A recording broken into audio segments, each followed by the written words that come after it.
Ada satu hadis yang mengatakan begini.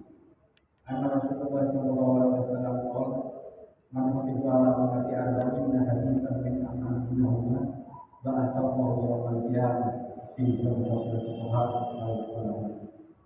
Jadi kalau ada umat saya, kata Nabi, umat saya hafal 40 hadis.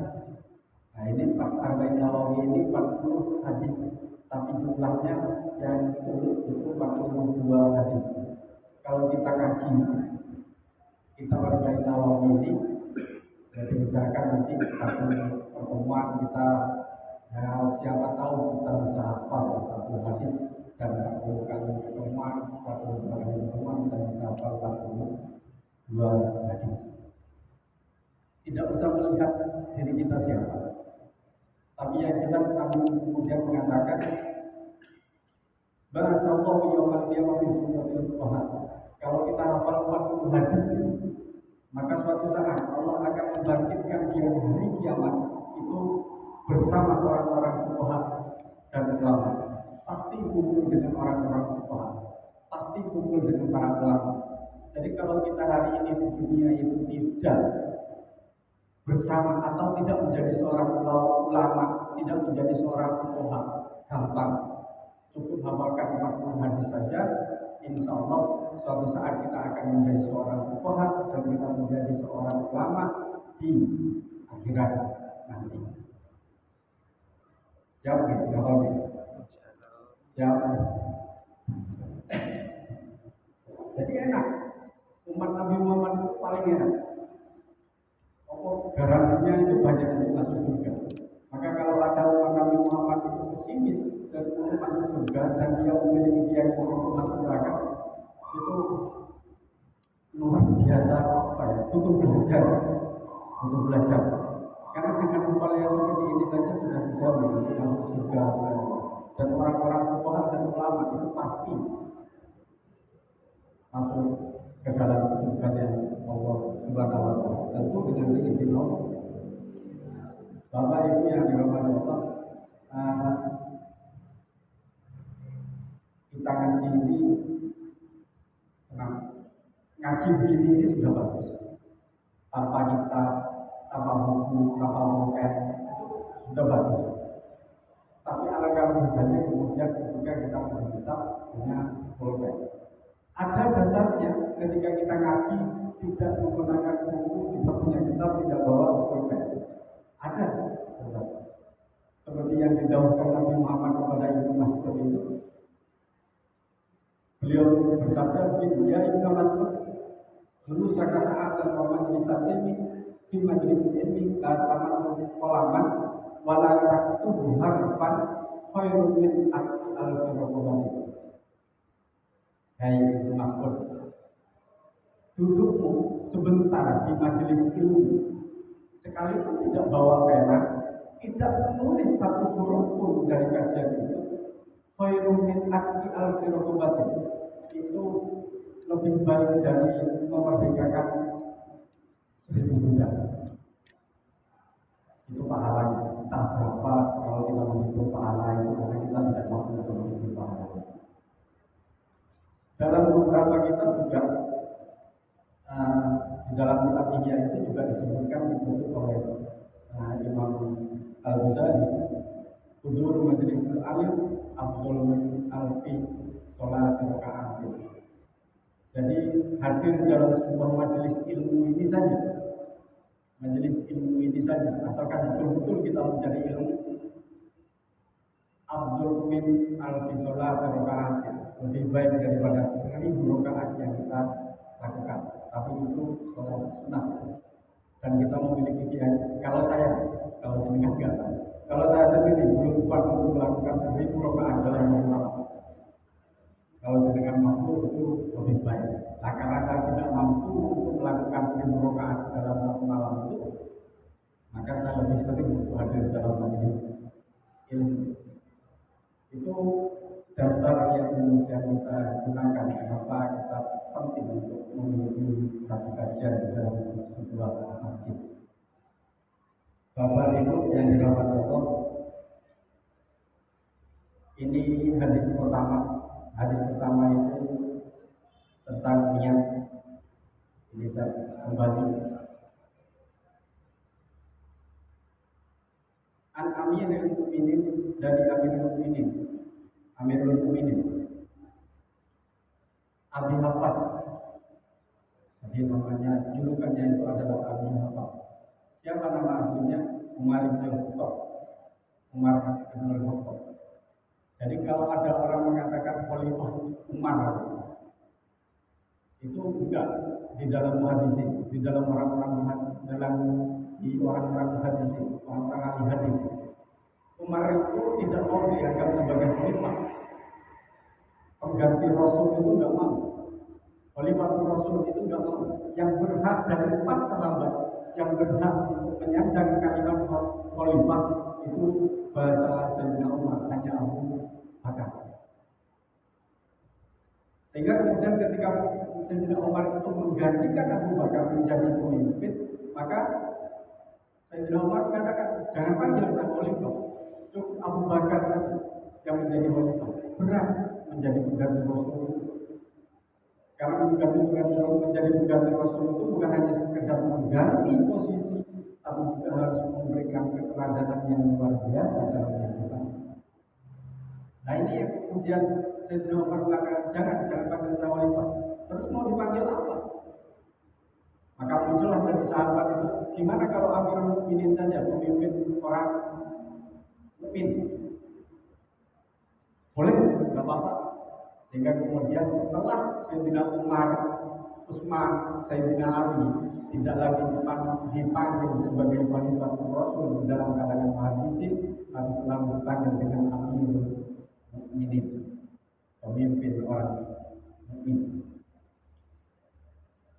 Radhiyallahu meridhai Allah Ta'ala yang tinggi sama Allah anhu kepada Sayyidina Umar.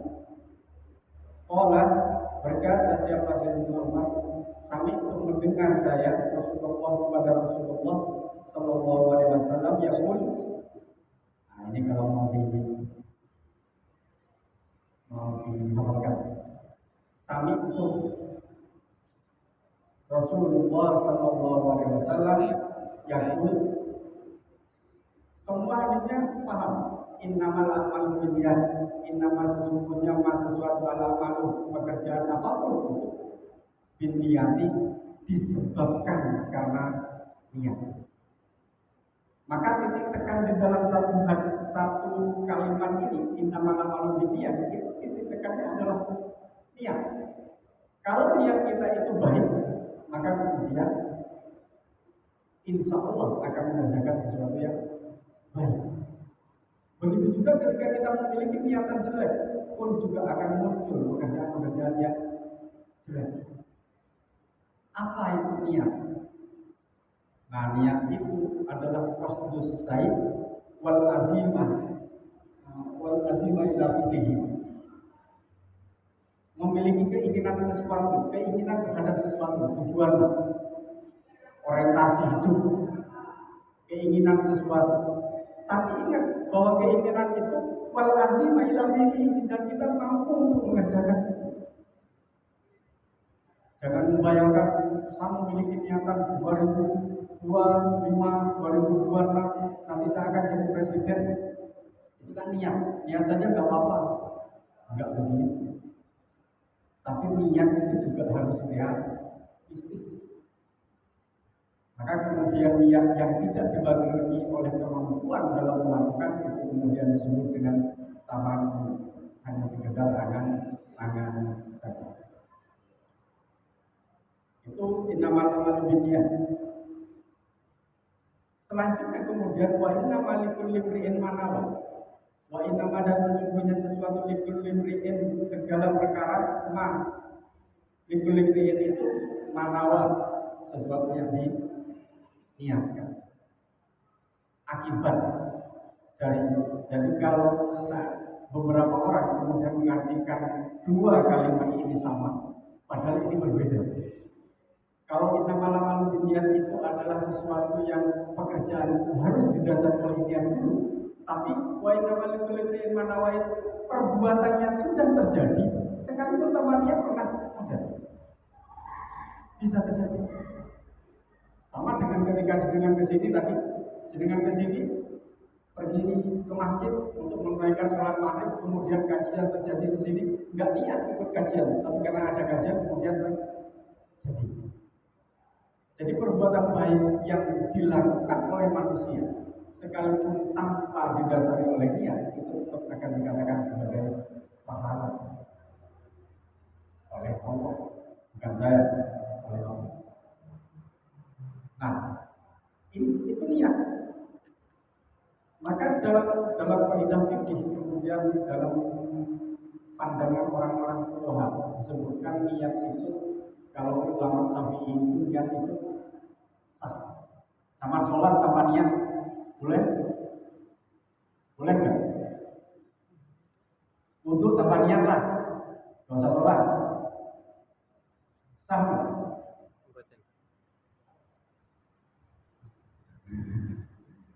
Kalau kita ngomong wudu tanpa niat, kalau Imam Syafi'i mengatakan nggak sah, karena niat itu adalah suruh sihhatus sa'i. Niat itu adalah syarat dari sahnya sesuatu yang kita kerjakan. Tapi ketika kita ngomong pada Imam Hanafi, maka niat itu bukan lagi menjadi syarat sahnya sesuatu, tapi itu hanya menyempurnakan sesuatu. Jadi kalau ada orang yang berdebat ngomong pada sampean, niat itu nggak penting, nggak usah diucapkan, nggak usah dilantunkan, nggak usah pakai niat itu juga Allah sudah tahu, nggak masalah, tidak usah disalahkan, karena barangkali mereka itu mau. Karena persoalan-persoalan mulia tidak perlu kemudian diperdebatkan.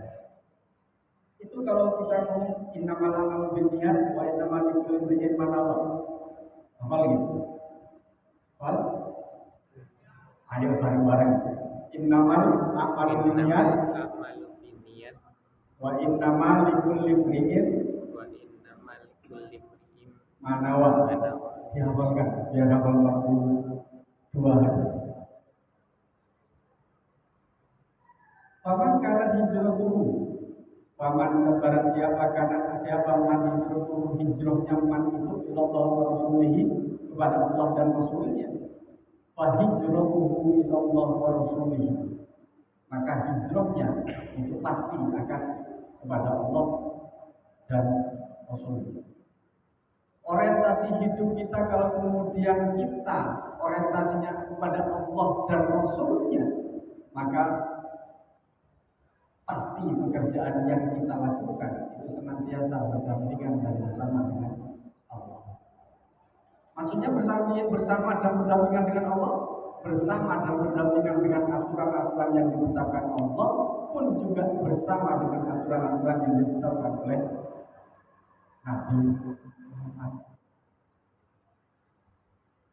Jadi hijrah itu bukan hanya hijrah ilallah wa rasulihi, bukan kemudian pergi ke Mekah, hijrah itu enggak. Nah kalau konteks hari ini apakah ada hijrah? Karena banyak kalau sampai lihat televisi, ini adalah forum hijrah, forum apa? Sahabat dulu pernah bertanya kepada Nabi ketika waktu Mekah itu sudah terjadi, ketika Mekah itu sudah ditaklukkan oleh Nabi, ya Rasulullah saya akan hijrah. Maka apa yang disampaikan oleh Nabi? La hijrah ba'dal fath. Tidak ada kata hijrah di dalam setelah Fathu Mekah. Wal muhajir man hajar man manahallahu anhu. Orang yang dikatakan hijrah itu hari ini setelah Fathu Mekah sampai hari ini adalah orang yang keluar apa ya? Man hajar manahallahu anhu. Orang yang tidak melakukan perkara-perkara yang dilarang oleh Allah, keluar dari perkara-perkara yang dilarang kemudian menjadi sesuatu yang baik, itu yang disebut dengan hijrah. Dan hijrah setelah Fathu Mekah itu lebih ditekankan bukan hijrah secara fisik, tapi yang ditekankan kepada hijrah substantif secara batin. Jadi kalau hari ini kemudian hari ini itu ngerasani orang 10 kali, besok kita berniat betul bahwa besok kita harus ngerasani orang hanya 5 kali, itu sudah menjadi hijrah. Makanya kemudian Nabi bersabda, "Mangkana yang khairan min nafsi bahwa orang yang hari ini lebih baik dari hari kemarin itu adalah orang-orang yang beruntung." Makanya kalau kita ingin menjadi manusia yang beruntung, bukan beruntung dalam faktor kaya dan lain sebagainya, bukan. Tapi kita menjadi orang yang lebih baik dan orang yang lebih dekat kepada Allah setiap hari, itu adalah orang-orang yang lebih beruntung. Tentu bukan dalam pandangan manusia. Faman kana hijratuhu lidunya. Paman dan barang siapa karena ada hijrahnya man lidunya untuk mengejar dunia. Karena orang-orang muhajirin pada waktu itu hijrah ke Mekah itu bukan hanya sekedar untuk jihad, untuk lillahi kalimatillah, bukan hanya sekedar itu. Tapi sebagian juga memiliki keinginan, saya ingin hijrah ke Madinah itu karena di Madinah itu pasarnya luar biasa. Sehingga kemudian orang yang muhajirin itu bisa berdagang, bisa kaya, dan dalalah orang-orang muhajirin yang hijrah ke Madinah itu adalah orang-orang yang sukses di wilayah ekonomi. Nah, kalau kita hanya sekedar orientasi hidup dunia saja, yusibah, maka pasti kita akan memperoleh. Pasti kita akan memperoleh. Al-imra'atin, atau orientasi hidup kita itu adalah perempuan yang dihubah, maka pasti kita akan menikah dengan perempuan itu. Artinya dalam hadis ini kita ingin dicari orientasi hidup kita itu apa? Islam itu luar biasa. Ketika kita ngomong orientasi hidup setelah maghrib tadi, setelah maghrib apa sih tujuannya? Untuk menunggu sholat isya. Nanti setelah sholat isya hidupmu untuk apa? Untuk menunggu sholat subuh. Setelah sholat subuh kemudian saya ingin menunggu sholat zuhur. Ketika kita orientasi kepada Allah, tidak kepada dunia, maka kita berjalan pada arah yang nah, coba sekarang kalau kita itu orientasi kita apa? Sampai bekerja, kita bekerja itu orientasinya apa? Cari duit. Kalau kita ingin mengumpulkan uang, maka benar dalam hadis ini. Bahwa karena hijratuhu lidunya. Kalau kita hanya sekedar orientasi hidup kita untuk dunia, pasti kita uang dapat. Nah, belum lagi kalau ditanya, kita ingin kaya itu untuk siapa? Istri, apalagi yang jomblo. Apalagi yang jomblo. Jadi kalau kita ingin jomblo, orang-orang jomblo memiliki kekayaan yang luar biasa, demi apa? Agar laku, agar kaya rapi, dan lain sebagainya. Orientasi hidupnya kepada perempuan. Tidak pernah kemudian kita bertanya ketika kita bekerja susah payah dari pagi sampai malam. Apa sih orientasi kita untuk bekerja itu? Ingin bersedekahkan kepada sesuatu di jalan Allah. Jangan. Tapi orang-orang dulu, sahabat-sahabat dulu selalu begitu. Makanya kemudian orang-orang dulu itu, para sahabat itu, orang yang dermawannya luar biasa. Bahkan kedermawanannya itu mampu mengalahkan kebutuhan yang ada dalam diri. Itu mereka. Bagaimana kemudian kisah Abu Bakar yang memberikan seluruh hartanya untuk lillahi kalimatillah. Apakah Abu Bakar tidak pernah berpikir istri dan anak? Ibu bukan itu. Tapi orientasi hidupnya itu memang untuk nilai untuk meninggikan kalimat Allah, untuk menyebarkan agama Islam, bukan hanya sekedar sesuatu yang lain. Maka orientasi hidup kita itu yang harus kita ubah. Kalau orientasi hari ini hanya sekedar untuk menumpu harta, mari kita ubah. Kita bekerja bukan hanya sekedar menumpu harta, bukan hanya sekedar memberikan nafkah kepada istri, karena kita memiliki, kalau dalam kaidah sufisme, enggak ada satupun manusia yang mampu untuk menggaransi anaknya jadi apa. Tidak ada satupun manusia yang mampu untuk memberikan nafkah kepada istri kalau tidak pernah diizinkan oleh Allah Subhanahu wa Ta'ala. Maka orientasi hidup itulah yang kemudian harus dirubah dalam hidup. Kekayaan yang datang kepada kita bukanlah milik kita, sehingga kemudian itu adalah pemberian Allah, itu bonus saja. Bonus saja. Begitu juga ketika kita mencari ilmu pengetahuan, untuk apa? Untuk minta ilmu? Enggak. Tapi untuk takarrub kepada Allah, bukan hanya sebatas kewajiban, tapi itu adalah untuk mendekatkan diri kepada Allah Subhanahu wa Ta'ala. Banyak tuh orang-orang hari ini, kalau zaman sering lihat televisi, orang-orang mu'alaf dari non-muslim menjadi orang Islam gara-gara perempuannya muslim. Setelah muslim nikah, tujuannya hijrah tuh untuk menikah dengan perempuan yang muslim. Kena nikah, betul nikah, tapi setelah nikah selesai tidak berada dalam akidah yang sama, bahkan bisa keluar lagi di Islam. Itulah yang terjadi hari ini.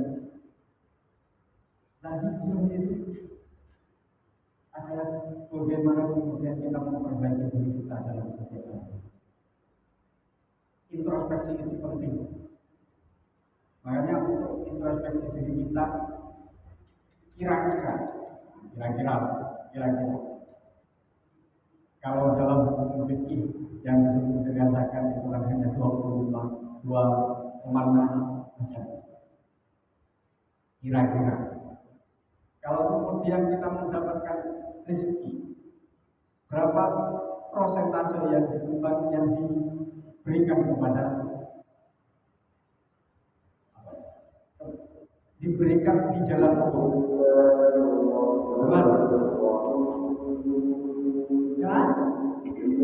Makanya banyak kemudian orang-orang yang ketika lihat kota amal itu hanya 2.000, 3.000, 4.000, yaitu karena orientasi hidupnya bukan untuk orientasi Allah dan Rasulnya, tapi orientasinya adalah untuk dunia dan perempuan-perempuan yang ada dalam rumah. Nah, itu yang kemudian banyak yang bisa dibahas dalam persoalan-persoalan ini. Fahijratuhu ila ma hajara ilaihi. Jadi Anda dengan memiliki orientasi apapun itu, asalkan dilakukan secara baik, dilakukan secara istiqomah, pasti dapat. Pasti. Tapi orientasi hidup yang paling baik itu adalah orientasi hidup kita hanya kepada Allah dan Rasul. Dan itu juga yang dikatakan Allah walaupun jinna wal insa illa ya. Jadi kita adalah hamba yang harus menyembah. Jangan sampai meninggalkan sholat, jangan sampai meninggalkan hal-hal yang diperintah oleh Allah. Rawah meriwayatkan buku pada hadis ini Imam Al-Muhaddisain, dua imam ahli hadis. Siapa itu? Abu Abdullah Muhammad bin Ismail bin Ibrahim bin Muwirah bin Dirbah Al-Bukhari. Jadi Imam Bukhari meriwayatkan hadis ini Dan yang kedua adalah Abu Husain Muslim Ibnu Hujjah bin Muslim Al-Husaini An-Naisaburi. Imam Sahih Bukhari, Imam Bukhari, Imam Muslim sama-sama meriwayatkan hadis ini di dalam kitab Sahihnya. Jadi dikenal dengan Sahih Bukhari, dikenal dengan Sahih Muslim. Begitu Bapak Ibu dalam kesempatan ini. Sebenarnya hanya sedikit-sedikit yang dibahas, tapi ini pelajaran. Semoga orientasi hidup kita adalah orientasi betul-betul kepada Allah dan Rasul-Nya, dan kita betul-betul menjadi hamba yang taat, patuh kepada Allah. Bukan hanya sekedar ngaku hamba, tapi kita juga diakui hamba oleh Allah Subhanahu wa Ta'ala. Amin amin ya rabbal alamin. Mari kita selawat bareng itu sebelum kita tutup. Allahumma shalli ala Muhammad ya Rabbi shalli alaihi wa sallim. Allahumma shalli ala Muhammad ya Rabbi shalli alaihi wa sallim. Allahumma shalli ala Ya Rabbi salli alaihi wa sallim. Allahumma salli ala Muhammad. Ya Rabbi salli alaihi wa sallim. Rabbana bi barakatihim wa dinal husna bi hurmatihim. Rabbi fanfa'na bi barakatihim wa dinal husna bi hurmatihim. Allahumma salli ala Muhammad. Ya Rabbi salli alaihi wa sallim. Allahumma salli ala Muhammad. Ya Rabbi salli alaihi wa sallim. Assalamualaikum warahmatullahi wabarakatuh. Waalaikumsalam warahmatullahi wabarakatuh.